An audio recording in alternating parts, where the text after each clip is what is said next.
사랑합니다. 샘 공동체 여러분, 많이 힘드시죠? 118일 넘게 코로나19 팬데믹 때문에 전 세계가 힘든 과정을 지내고 있습니다. 우리 병원도 2월, 3월, 4월 평균 20% 내외의 감소를 보이고 있습니다. 코로나 블루라는 신종 언어까지 등장하고 있습니다. 이 힘든 과정을 묵묵히 견뎌내시는 병원 직원 여러분, 참 고맙습니다. 5월 13일 병원 원장단 회의 때 아침 본문이 시편 13장이었습니다. 1절에 여호와여 어느 때까지이니까 How long, O Lord가 저희의 기도가 내용이 되고 있습니다. 믿음을 가지신 분이시든 아니든 고난의 과정을 거치면서 묻게 되는 내용이 그럴 겁니다. 언제까지입니까? 고난은 극복하는 것이 아니고 통과하는 것이라고 합니다. 그렇기 위해서 우리에게 필요한 것은 인내라고 생각합니다. 인내라는 단어는 괴로움이나 어려움을 참고 견딘다는 것입니다. 그런데 무작정 참고 견디라고 한다면 막연하고 무책임한 것처럼 들릴 수도 있습니다. 그런데 우리가 위로가 되는 것은 성경에서는 하나님 편에서의 오래 참으심과 인간 편에서는 시련은 견디는 태도가 이렇게 함께 어울려져서 그것을 통과한다는 것입니다. 그러므로 인내는 단순히 환경을 참아내는 것이 아니라 참는 가운데 거룩한 목표를 이루기 위해서 전진하는 적극적인 행동까지를 포함하고 있습니다. 그저 시간이 지나가길 기다린다는 것이 아닙니다.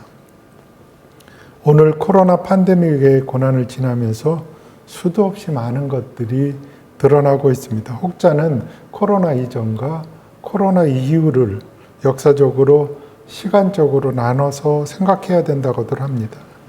우리는 도대체 어떻게 반응해야 될까요? 최일선에서 생명을 걸고 진료에 임하는 의료진, 소방직, 행정직들에게 머리를 숙여 감사를 드립니다. 이럴 때를 위해서 히포크라테스 선서와 나이팅게일 선서를 한 것이라고 생각합니다. 역사에서 교훈을 얻지 못하는 개인이나 공동체는 퇴락의 길로 갔음을 기억했으면 좋겠습니다. 최근 사회적 거리에 두기 때문에 외부에서 모임은 물론 식사도 못하고 있습니다. 저희 교회도 12주째 온라인 예배를 드리고 목자 모임이나 목장 모임도 줌이나 듀오를 통해서 하고 있습니다. 저도 집에서 가만히 있다 보니 체중이 늘어 확진자가 되고 말았습니다. 집콕하고 있는 동안에 3편의 사실을 바탕으로 한 영화를 보면서 인내라는 것과 고난 후 변화는 어떻게 되었으면 좋겠다는 것을 느껴 나눠보고자 합니다. 2015년에 개봉된 링컨이라는 영화와 미국의 남녀 평등의 문제를 다룬 On the Basis of Sex라는 영화입니다. 우리는 링컨 대통령을 잘한다고 착각을 하고 있습니다. 흔히 노예 해방을 이룬 대통령으로 기억을 하고 있습니다. 그는 1837년 변호사가 되었습니다. 그는 노예 해방을 지지했지만 급진적인 방법을 동원한 것이 아니었습니다. 남북전쟁도 남부가 먼저 전쟁을 일으킨 것입니다. 점진적인 방법을 동원했기 때문에 그가 공화당의 대통령 후보가 되었고 또 대통령이 되었습니다. 그가 대통령이 된 후에 취임 연설에서 나의 최고의 목적은 연방을 유지하며 이를 구제하는 것이지 노예제도의 문제는 아니라고 얘기하셨습니다.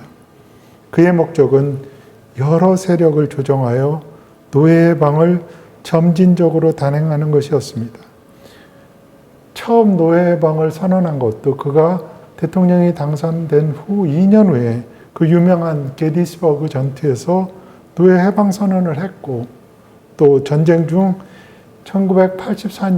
1864년에 재선으로 2차 연임을 한 후에야 그리고서도 1년이 지나서 1864년 4월 8일 미국 헌법 제13조인 수정사항을 통과시켰습니다.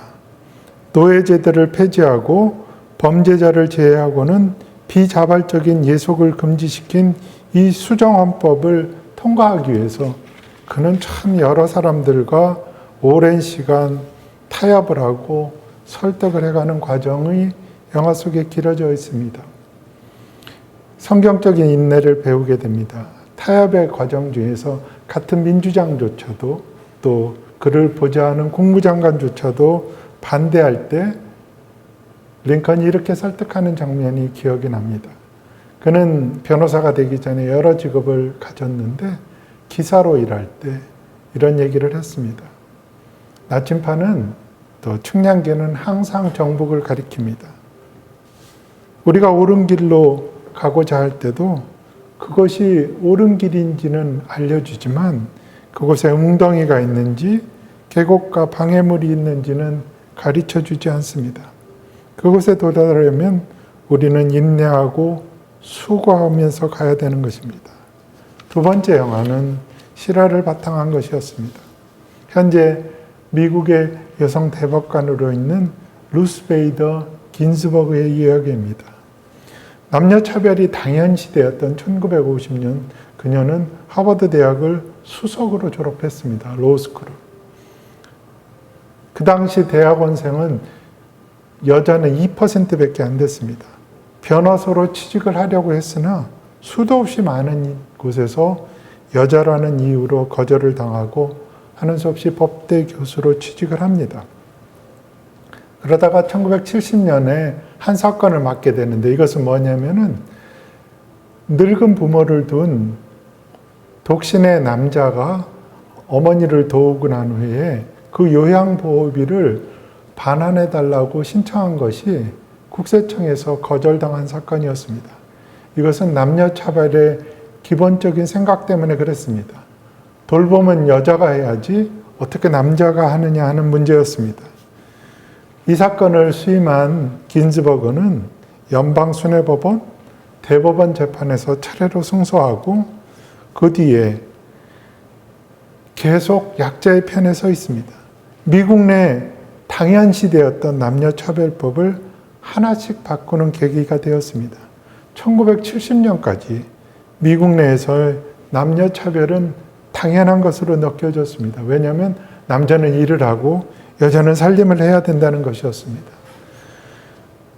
약자의 편에 섰던 그녀는 1993년 70세의 나이로 미국 대법관에 취임하게 됩니다. 영화의 끝부분에 그녀가 대법원 계단을 오르는 장면이 눈에 선합니다. 이때는 이런 거라는 생각을 합니다.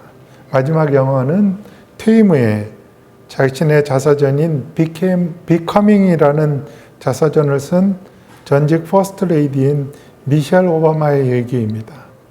Becoming이라는 뜻은 어떤 것이 스스로 다른 것이 되어가는 것으로서 동일 상태에 머무는 존재의 고정성에 대립한다라는 뜻을 가지고 있습니다. 그녀는 자서전을 쓰고 홍보를 하고 수도 없이 많은 미팅을 하면서 하는 과정을 영화로 만든 것입니다. 물론 홍보의 면도 있습니다. 그러나 새겨볼 부분도 있다고 생각합니다. 기억나는 장면 중에 첫 번째 장면은 이거입니다. 독자의 대화에서 여러 만남이 있는데 그중에 고3 여학생 하나가 초대되었습니다. 근데 그 여자가 이렇게 얘기하는 겁니다. 나는 우수 학생도 아니고 SAT 점수가 높은 것도 아닌데 왜 이 만남에 왔는지 모르겠어요 하니까 미셸이 물어봅니다. 왜 왔다고 생각하세요? 자기소개를 좀 해주시겠어요? 그랬을 때 학생은 나는 겨우 학교를 다니고 성적이 좋은 편도 못 됩니다. 학교 후에는 직장에 나가 아르바이트를 해야 하고요. 미셸이 묻습니다. 왜 그렇죠? 학생은 얼마 전에 아빠가 사고를 당해 일거리가 줄어들었고 그래서 수입도 준 상태이며 또 제게는 3명의 동생이 있어서 일을 해야 됩니다. 미셸이 그때 이렇게 얘기합니다. 바로 그 삶 때문에 여기에 초대되어 있는 것입니다.